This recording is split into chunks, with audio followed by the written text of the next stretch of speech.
Fit-tielet laqgħa tal-Kumitat tal-Kontijiet Pubbliċi fejn qed jiġu diskussi l-kontijiet tal-Awtorità tat-Turiżmu b'enfasi fuq il-kuntratt ta' 4.5 miljun euro mill-MTA lil VistaJet, irriżulta illi eks uffiċjali għolja tal-MTA u eks uffiċjal tal-Ministeru tat-Turiżmu waħlu f'xulxin dwar min awtorizza dawn il-pagamenti kontroversjali. Dan kif Paul Buġejja, illi kien kap eżekuttiv u membru fil-bord tal-MTA bejn Settembru 2014 u Marzu 2018 xed dwar il-kuntratt tal-VistaJet fejn qal li l-komunikazzjoni tal-MTA dwar dan il-kuntratt kienet permezz tal-Ministeru tat-Turiżmu. U qal illi kien l-istess Ministeru dak iż-żmien immexxi minn Edward Zammit Lewis illi indika l-VistaJet għal dan il-kuntratt.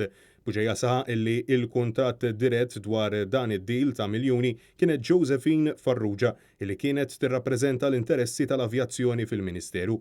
Madankollu d-Deputat Nazzjonalista Chris Said saħaq illi Farrugia qalet totalment bil-maqlub. Fil-waqt illi d-Deputat Nazzjonalista Kristi De Bono qalet illi kienet l-MTA li ġiet avviċinata dwar dan il-kuntratt.